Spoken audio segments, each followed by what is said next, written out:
Hey, what's up guys, it's DarkArmedDuelist and today doing a Clear World deck profile. So I'm really excited to do this one for you guys because this deck is an extremely interesting deck that we just got out of the new Maze pack. It's super fun to be able to play, so without further ado, don't forget to like, comment, subscribe, hit the bell in there so you can become part of notification squad, and definitely check out the Patreon down in the description below for all those awesome rewards. So without further ado, let's go ahead and get straight on into this. So first off, we're playing 3 copies of Clear Vicious Knight. This card is our main boss monster of the deck, and it has a crazy powerful effect. You can actually tribute summon this card by tributing one monster that mentions Clear World, and it gains attack equal to the highest original attack among the monsters that your opponent controls, your choice if it's a tie.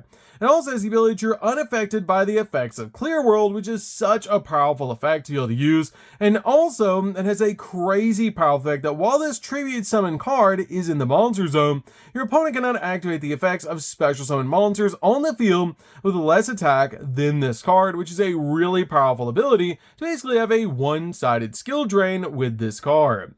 We then play 3 copies of Clear Phantom. Clear Phantom is really good in this deck as a 3-of, because this card is basically the searcher for the build, and has a really powerful effect that you can actually discard 2 cards, including this card, to add 2 cards from your deck to your hand that are Clear World or spells or traps that mentions it, meaning you can use this card to grab Clear World, and you can grab your copy of Clear Wall directly from your deck to your hand off this card's effect. We then play 3 copies of Clear Cube. Clear Cube is definitely a 3-of as well in the deck. This card actually helps us summon another copy of Vicious Knight with the ability that you can normal summon one monster that mentions a Clear World in addition to your normal summoner set, which is a really powerful effect, especially since you can actually tribute summon your copy of Vicious Knight by just tributing one monster that mentions Clear World on your side of the field, meaning you can normal summon at your copy of Clear Cube and then immediately tribute summon at your copy of Vicious Knight, which is insane. We then play a single copy of Rage Golem. Rage Golem is great as a 1-of build because this card makes it super easy to OTK your opponent.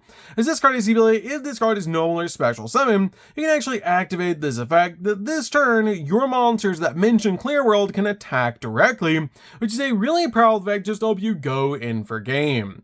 We then play a single copy of Clear Vice Dragon. Clear Vice Dragon is an awesome old school boss monster that revolves around using Clear World with a really insane ability that you are unaffected by the effects of Clear World, which all of your Clear World monsters actually share that effect.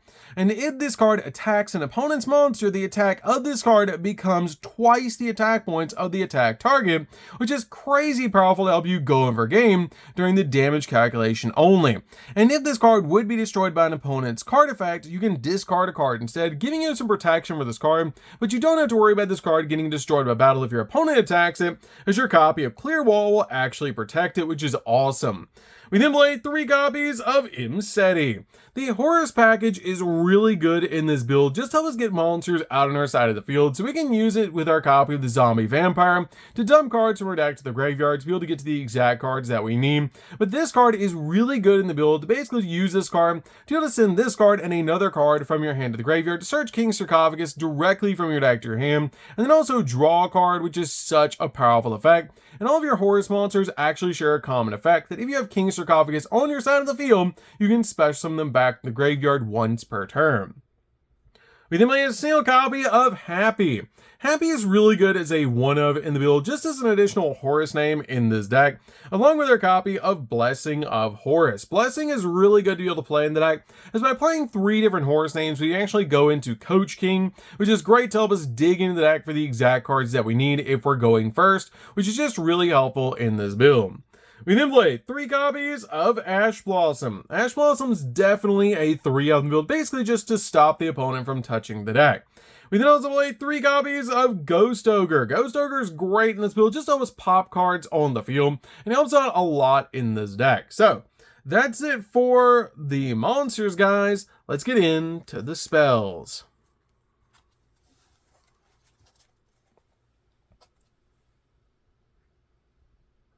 So for the spells, we're going to start with a single copy of Called by the Grave. Call of the Grave is definitely a 1-of in the build, just to stop your opponent's hand traps while you're going in for all of your plays.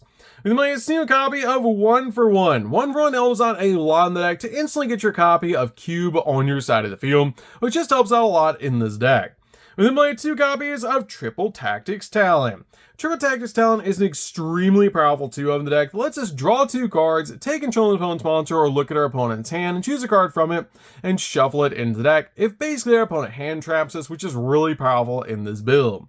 We then play 2 copies of King Sarcophagus. King Sarcophagus is definitely a 2-of build just to use with our horse names, so we can basically send cards from our hand to the graveyard to send our horse names to the graveyard so we can bring them back to our side of the field, and it's a really powerful engine in the deck to establish rank 8 plays. We then play 3 copies of Clear Wall. Clear Wall is an awesome new card that we just got out of the new Maze set, and this card is an extremely powerful card that if Clear World is on the field, you net a monster that mentions Clear World from your deck to your hand, and you can only use each effect of this card once per turn. That monsters that mention Clear World cannot be destroyed by battle, and also you take no battle damage from those battles, and also this card has the ability when you control a level 7 or higher monster that mentions Clear World, your opponent actually receives all effects of Clear World regardless of the monster's attributes that they control, which is an insane effect to give them so many different negative effects off of Clear World, which is actually insane. This card is definitely a 3-of in the build, and it's searchable off your copy of Phantom. We then play 3 copies of Clear World. Clear World is what the entire deck revolves around. This card is definitely a 3-of in the build because it's so easy to get to in the build, but you really want to be able to establish this card as quickly as possible. It is searchable off the effect of Phantom, but you want to see this card so that you can basically start using all of its insane abilities to lock down your opponent. And this card actually has 6 different effects, which is actually insane. This card has the effect that once per turn during your end phase, you actually pay 500 life points or destroy this card, and each player receives effects depending on the monster attributes that they control. If they control a light monster, they play with their hand revealed at all times. If they control a dark monster, if you control 2 or more monsters, you cannot declare an attack. If you control an earth monster during your standby phase, destroy face-up defenseless monster you control. If you control a water monster during your end phase, discard a card. If you control a fire monster during your end phase, take 1,000 points of damage. And if you control a wind monster, you have to pay 500 life points to activate spell cards. But with our clear monsters, we actually don't get affected with this card, which is really interesting, but it adds so many negative effects to the opponent that it's very easy to win games, and it's a really powerful 3-of in the deck that the entire deck revolves around. We then play 3 copies of Allure of Darkness. Allure of Darkness is great as a 3-of in the deck, just to help us dig into the deck for more cards, and it's just a really powerful draw spell in the deck, as all of our clear monsters are basically dark attribute monsters, making it super easy to help us dig into the deck for the exact cards that we need. So, that's it for the spells, guys. Let's get into the traps.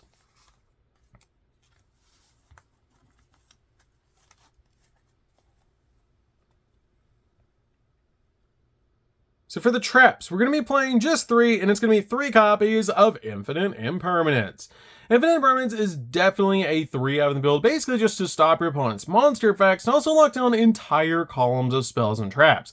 This card is a really powerful 3-of in the build and just helps out a lot overall in this deck to help us lock down our opponent so we can stop whatever normal summons that they summon out to their side of the field, as our copy of Vicious Knight will block any special summon monster effects, where this card can basically stop normal summons, which is really cool. So that's it for the main deck, guys. Let's get in to the extra deck. So for the extra deck, we're going to start with a single copy of the Zombie Vampire. Zombie Vampire is really powerful in this deck, just to help us dig into the deck for the exact cards that we need. It basically sends the top 4 cards of both players' decks to the graveyard, and then we get to pick a monster among those 8 cards that were sent to the graveyard, and special summon into our side of the field, which is such a powerful effect. With my single copy of number 38. Number 38 is really good in this deck as a 1-up to basically just use this card as a spell negate and just helps out a lot overall in this build to basically just stop spell cards that our opponent might be using.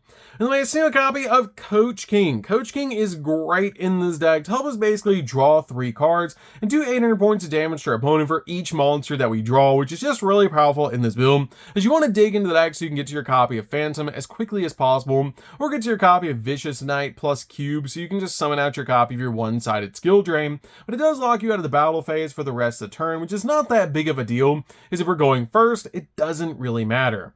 We have a single copy of Dingirsu. Dingirsu is great because when it's summoned out to your side of the field, it helps you send a card from the field to the graveyard, and also makes a Zeus extremely easily. We have a single copy of number 90. Number 90 is awesome in this deck to use as a monster negate in this build, and just a really powerful card overall in the deck. We play a single copy of Zeus as an awesome board wipe in this build. We also play a single copy of Typhon. These cards are really powerful in the decks. Basically use your copy of Typhon if you're going second to basically bounce cards off the field and be a skill drain for 3,000 or higher attack point monsters. It's just a really powerful card overall in this deck. And like a single copy of Underworld Goddess. Underworld Goddess just basically helps us out towers like boss monsters our opponent might be playing.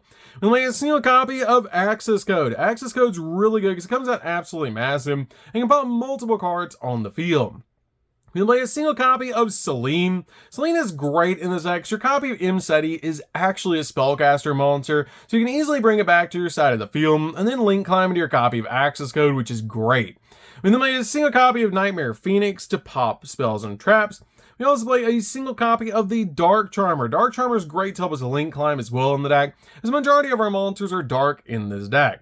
I'll play a single copy of SP to be able to use as a double interruption, and a single copy of IP to be able to go into our copy of SP during the opponent's turn, as you can either go in for your copy of SP or Underworld Goddess during the opponent's turn, depending on what you need. I also play a single copy of Relinquished Anima. Relinquished Anima is great in the deck as one. To be able to use your copy of Cube, because you can easily gobble up one of your opponent's monsters. But the cool thing about this deck is it's very toolbox for your X deck. So if you see anything that you don't really want to play, like Underworld Goddess, you can change it out for another rank 8 that you might want to play, like a copy of Buzz King or something else like that, because the entire X deck is basically toolbox, which is really cool. So that's it for the deck, guys. I would enjoy this deck. Is super fun to be able to play. If you guys have never played a Clear World deck before, you should definitely give this deck a try. It's super fun to be able to play, and it's very interesting, and I hope it gets more support soon, because it's a very interesting deck to actually play, to basically just lock down your opponent with your copy of Vicious Knight and then go in for game. It's a very fun deck to be able to play, and it's very interesting to actually base a deck around Clear World. So that's what I'm going to do for this one, guys. Don't forget to like, comment, subscribe, hit the bell near so you can come for notifications. Squad, and we'll see you guys in the next video. See you later, guys.